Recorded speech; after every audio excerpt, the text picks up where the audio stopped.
All right, my name is Emily Frew. I'm here on behalf of Timeless Film Festival on July 8th. I'm interviewing with Alec Hernandez for his film Breaking. Do you want to tell us a little bit about it?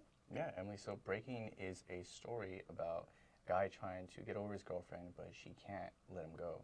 So she tracks him down at the beach and figures out what he's up to. Cool. What were some of your inspirations for the project?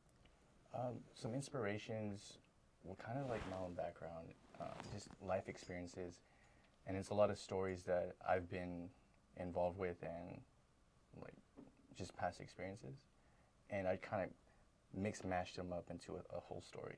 So some of those experiences are in the girl's story, and some of those experiences are in the guy's story. So, and then they kind of play off of each other.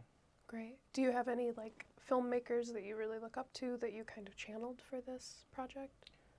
Not necessarily channeled, because it feels more of like an original film versus like, oh, I took pieces of other people's films, which is good too.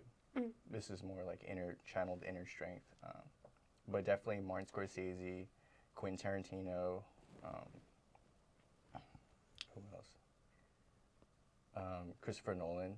I mean, those are all like really big names, but as far as like storytelling goes, like they really honed in on their crafts, and they're like masters of their craft. So every time I see like Hollywood films and blockbusters, I try to not mimic, but just like see, okay, what works, and if I were to do it, how would I do it differently? Yeah, great. And what advice would you give to a first-time filmmaker? Just experiment. Like, see what you're interested in, what moves you, what are you passionate about, what story do you absolutely have to tell, and like if you were to say, God willing, like, or God forbid, if you were to like just pass away tomorrow, what story do you need to get out right now? And if you could hone it in, you know, and tell that story, what would it be? What would that look like? That's so great. What alternate versions of the narrative did you consider? Well, one, I kind of don't want to give away the ending because... Oh, then don't, yeah. Yeah, but I originally wrote it as a tragedy. Okay. And then I changed it up. I was like, you know what? There's already enough tragedy in the world.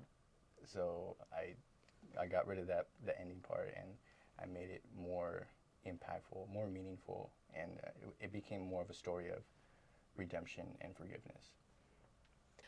All right, if you were to expand on this concept or change anything about it, what would it be? I think I would plan it out a little bit better as far as time goes. I didn't have a first AD, so it was just me running the whole show for the most part. And it's like when you have to break down a schedule, it becomes hard to get the actors in the right places at the right time.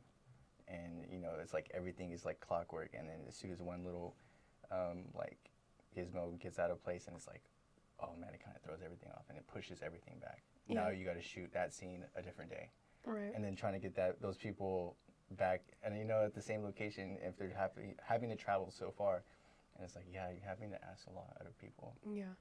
So, you know, as independent filmmakers, we work with skeleton crews a lot, right? Mm-hmm. So if you were to add any role, would it be the first AD, or would it be like what role would you add onto this crew for this production, if you could have any? Well, I don't want to say completely I didn't have a first AD, because I did have somebody helping me get crew and, you know, not reach out to people, but... An AD of some kind, yeah. Yeah. But it was more of like learning experience for her, and it was a learning experience for me too as well. Yeah. Definitely I should have been more forthcoming about what I was expecting and what I needed help with, but then that's me not voicing it, and not necessarily her not doing the job. It's, right. You know, it's me not communicating, like, yeah. Hey, I need help with X, Y, Z. Yeah. Oh, I love that. I love that you see it that way. If you could shoot this short with a dream cast, who would it be? Gosh, I mean, they all played such a good role in the film. Not that we don't love our actors. Yeah, because it's like, okay, well, who is the weak link in the chain? No. Honestly, I felt like they were all really good actors and actresses. I think if we had a little bit more time, we could have nailed the performances a little bit more. Mm-hmm. But all in all, I'm pretty happy with what I got from them. So yeah. That's nice. Did you have any happy accidents filming this production? Yeah.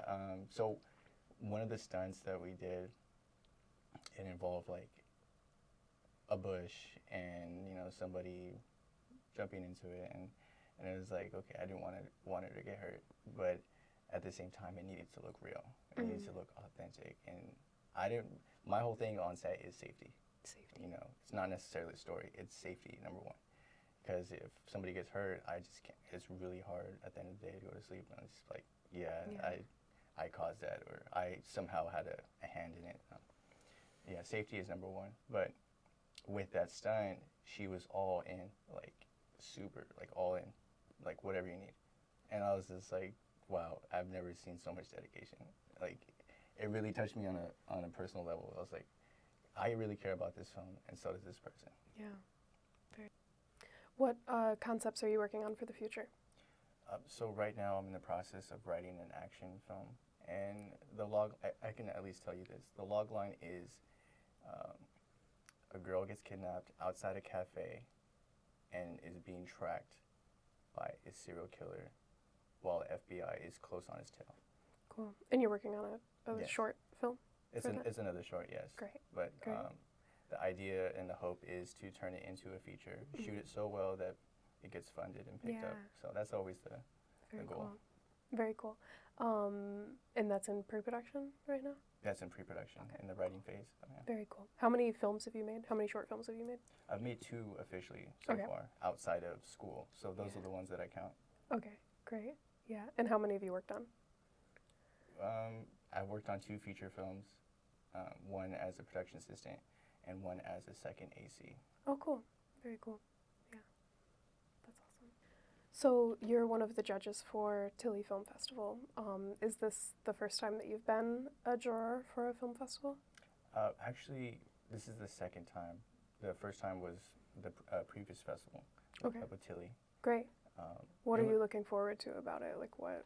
It's just most to exciting. watch original films and to see all the Bay Area locals and to collab with other creators. There's so much talent in the Bay Area. It's crazy to think that, all right, Hollywood makes all these films, right? But people in the Bay Area have a lot of talent too. Yeah.